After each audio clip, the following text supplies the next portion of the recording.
Everyone's okay with recording? Okay.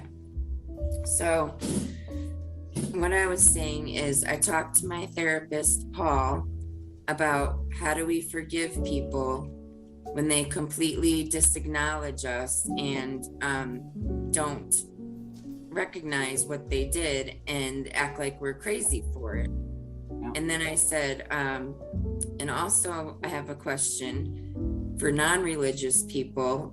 Is forgiveness the same as in, the word forgiveness? And he said, well, sure, that's a common word. We all want forgiveness and we forgive others. And, that's how the world works.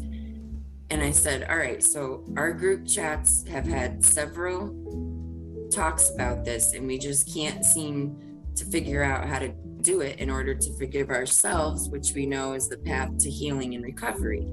And he said, well, let me ask you something. He goes, say your mother were to you confronted her and she said, you're right, I waterboarded you and I'm sorry. What would your response be?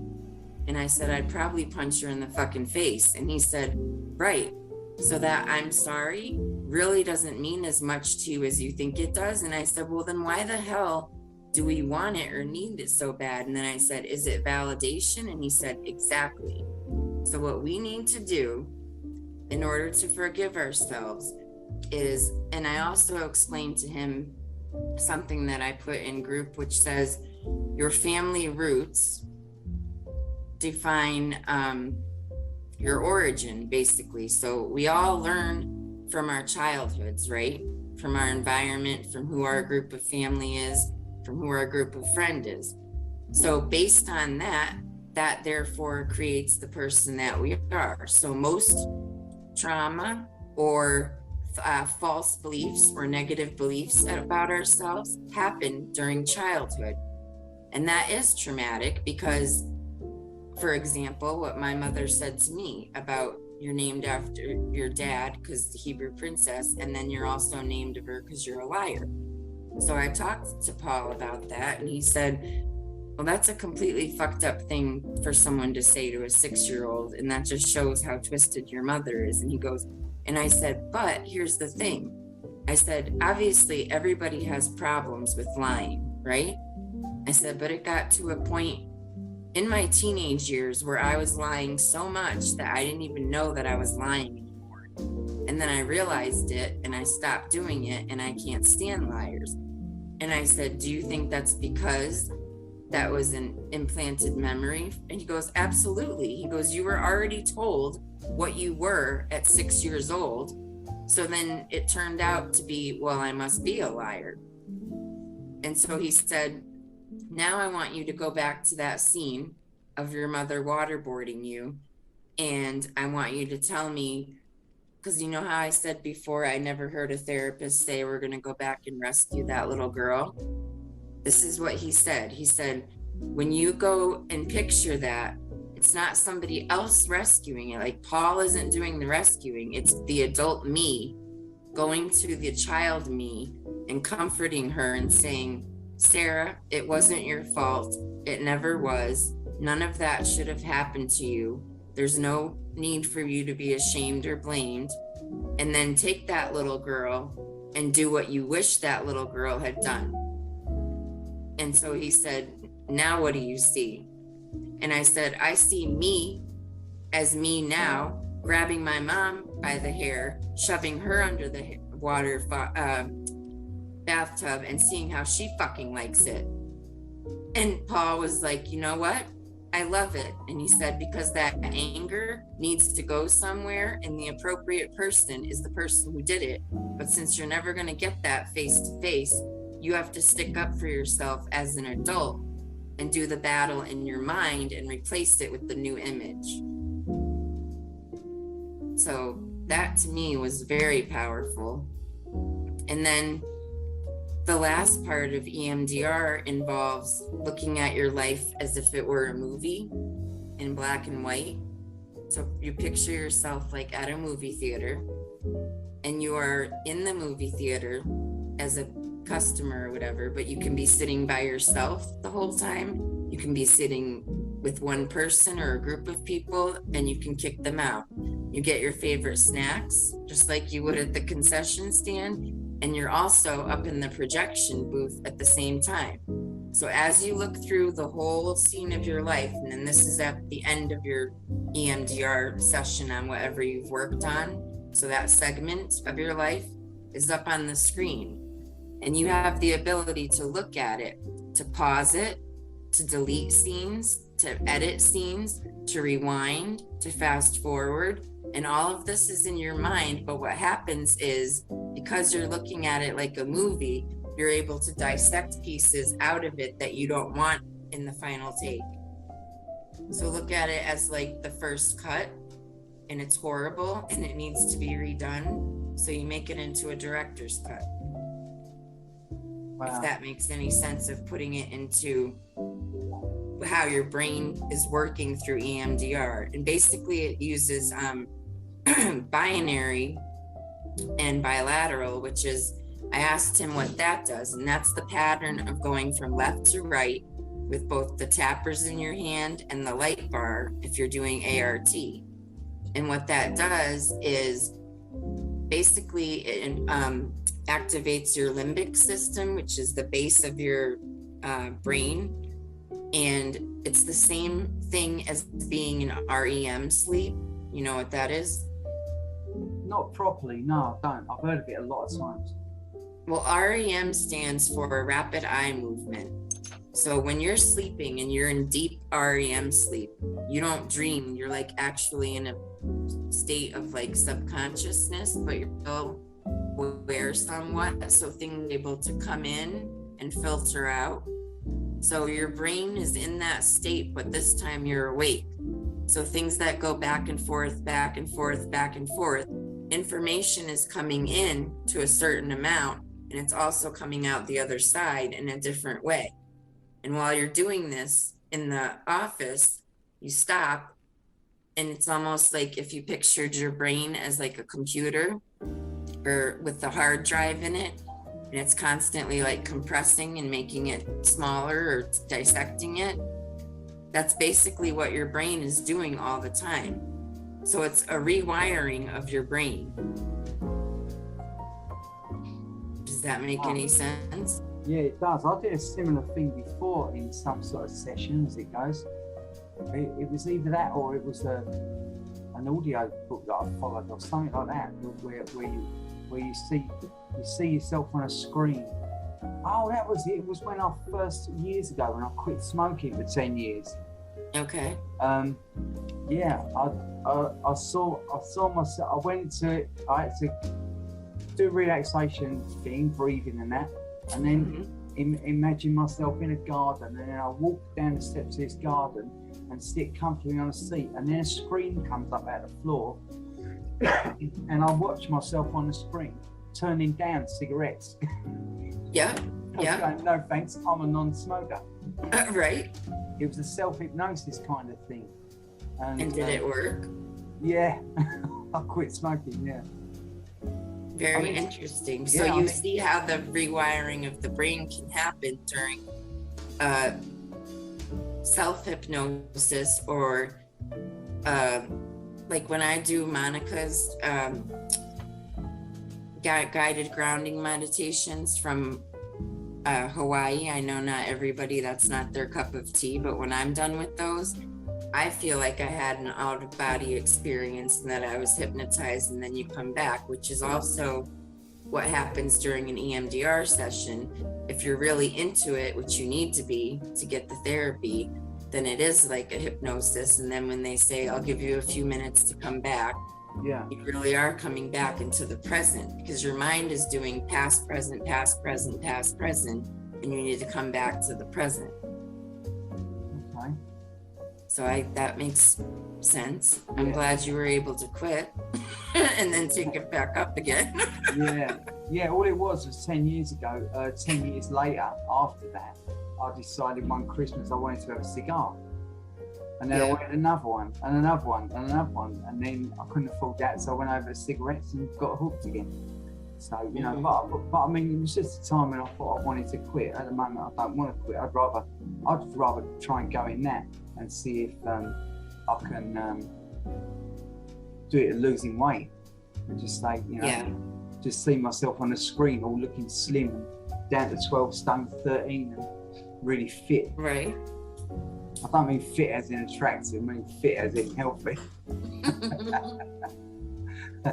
There ain't no hope on the other front.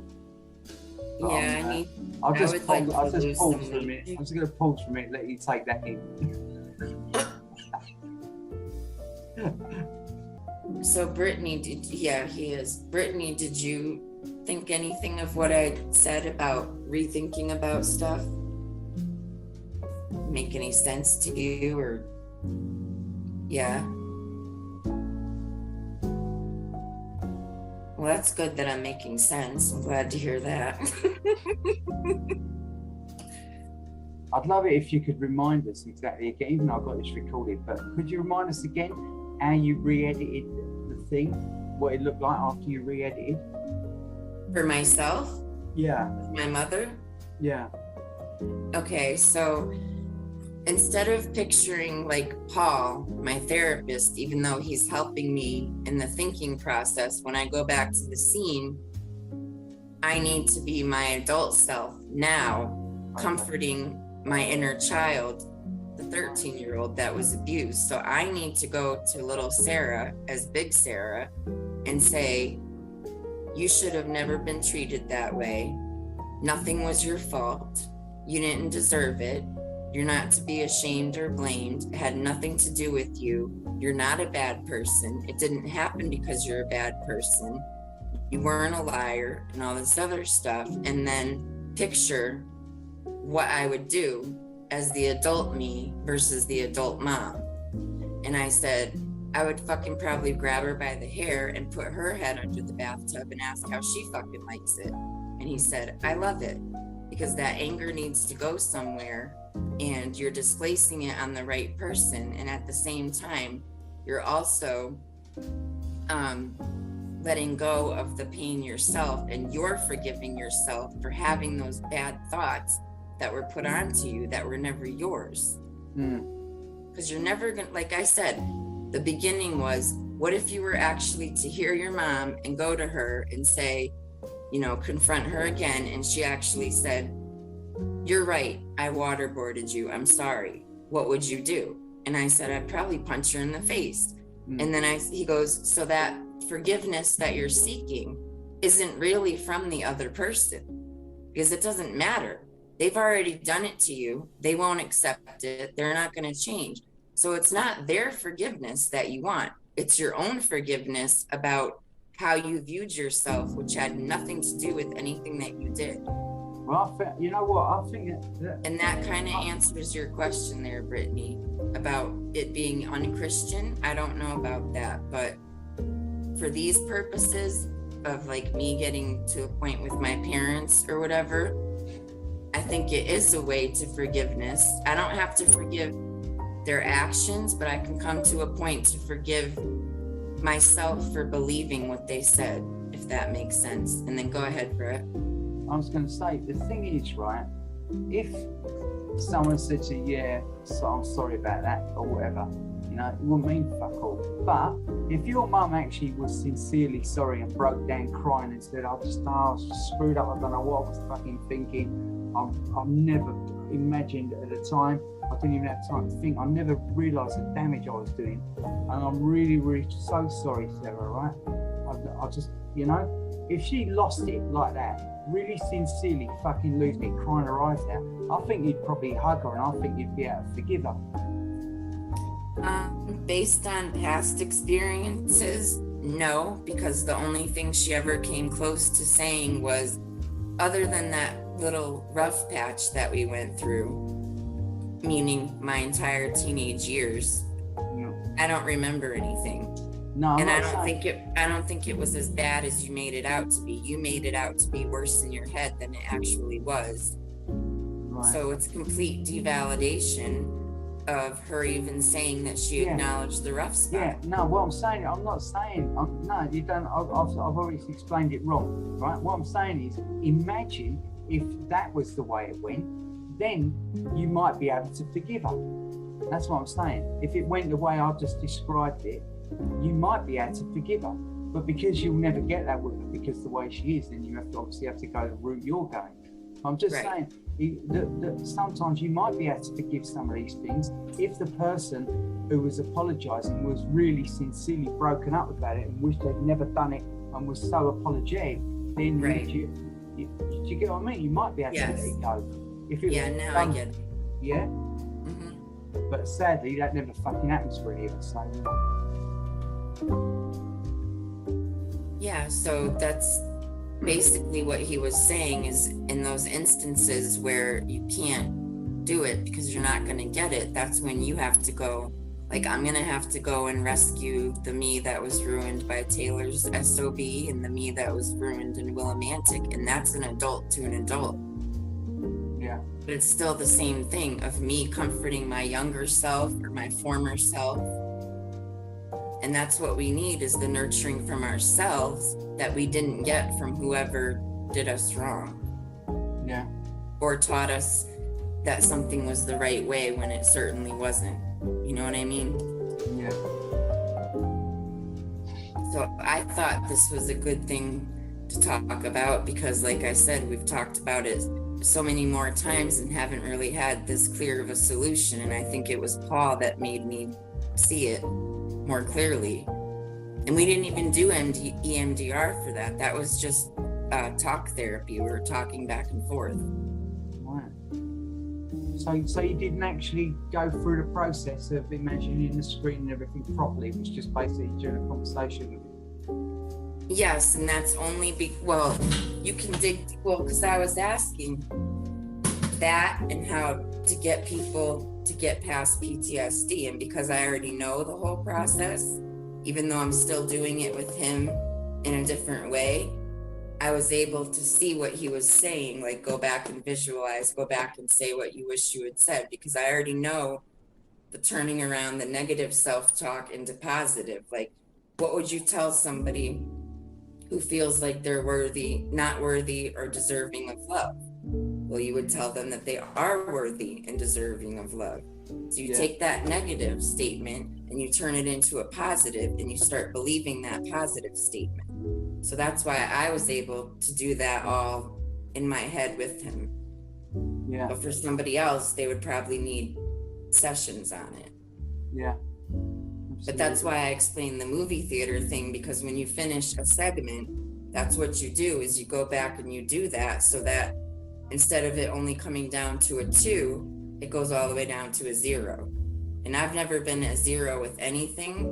The closest I ever got was like a 3 or 4. And we never worked on my mom. And since I've been with him in January, it's gone from a 7 to a 10.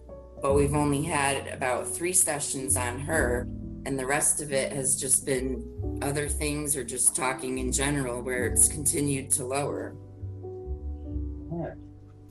Because normally you would not take your most traumatic event and deal with it first, but because my mother set the tone for the rest of my life, we had to start there. But that's not necessary, because what you do is basically a timeline of traumatic events that happen throughout your life, and then you rate them on a scale of 1 to 10. Yes, Laura. So you rate each experience on a scale of 1 to 10, 10 being it's so affecting your life, and PTSD is at the highest level it can be, all the way down to a 1. So you put your numbers up there and they remember what they are. And then after a while, they'll say, your original number was this. How do you feel now? And so each one of them begins to lower and lower and lower until you're still going to have the trauma, because that's lifelong, but it's not going to affect you to find who you are or affect the rest of your life in such a deep way that it is now. So it's not going away, but it's going to get 100% better than it was, if that makes sense. Yeah. Because you're rewiring your brain to react differently to trauma, and you're still going to protect yourself because you still have the hypervigilance. You're just not going to let yourself feel like you need to be abused or feel like you should be abused or bullied. You're basically going to grow a backbone and stick up for yourself, and Yeah. you're going to heal from what was done to you. And he said, I hate to say what doesn't kill you makes you stronger, because that's so trite. And I said, well, it's kind of true, because look, we wouldn't have been here if we weren't strong, right? And that goes for every single one of us here. We're all survivors and warriors, and we're here. So that means we're in it for good.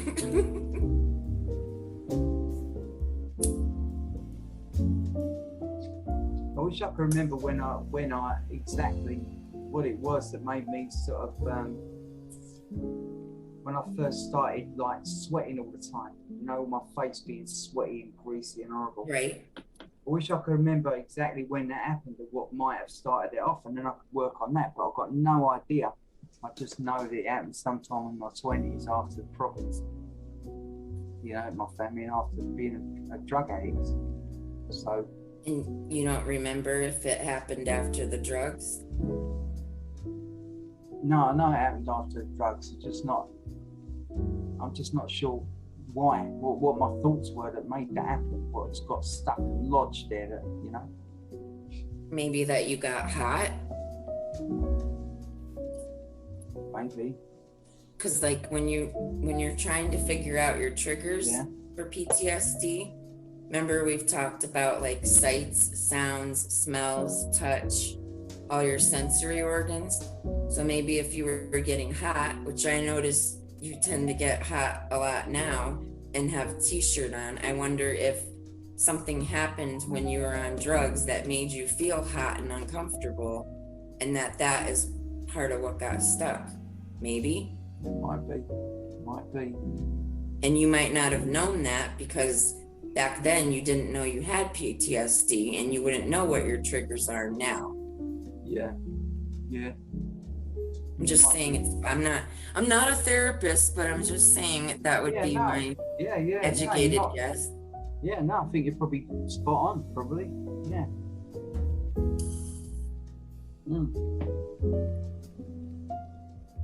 I try to think of it as like, well, let's think back to the root cause and, try to go from there.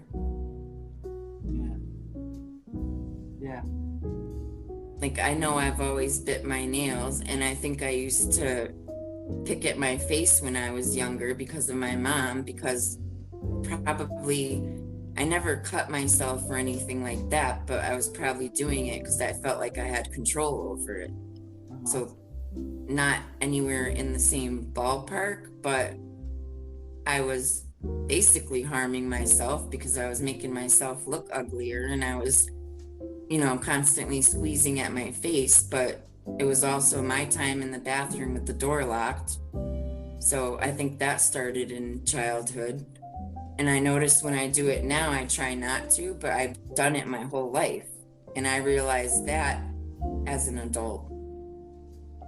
Had no idea about PTSD or any of that when I was 13, Yeah. But I do notice, hey, I've been doing that. Just like I noticed with the cigarettes, I think it's so hard for me to give them up because it's the first and only real thing that ever pissed her off to the extent that it still does today.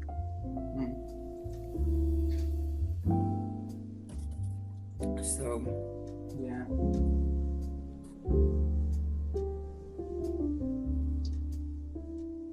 Yeah, man. Brittany, you got anything to say? Oh, she just was talking about how do you have to forgive people always, unpopular option. I find it really hard. I mean, it's something you have to, pray about. I think you just can't, I don't know how to forgive people. It's kind of, all of,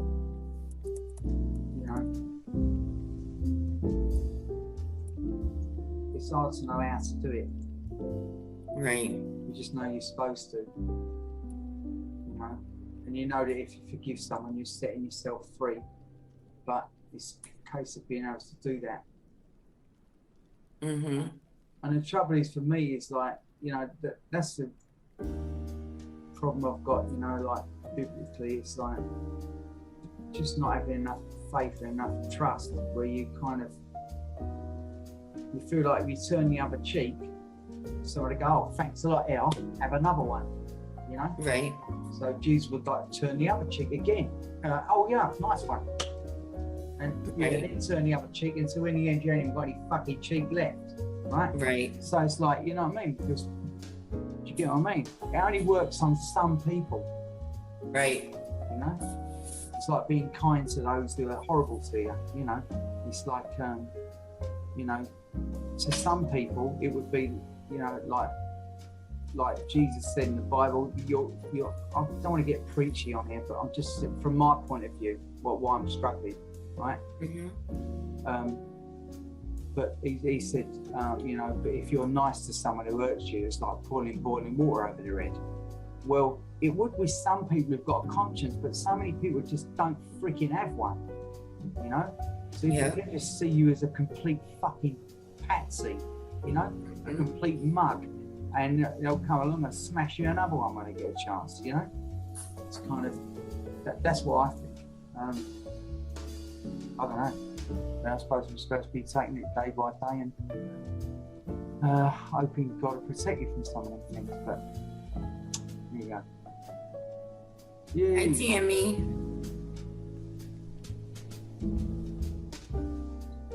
Oh, she's connected. Yeah, see, we got her on audio now. Tammy. How are you?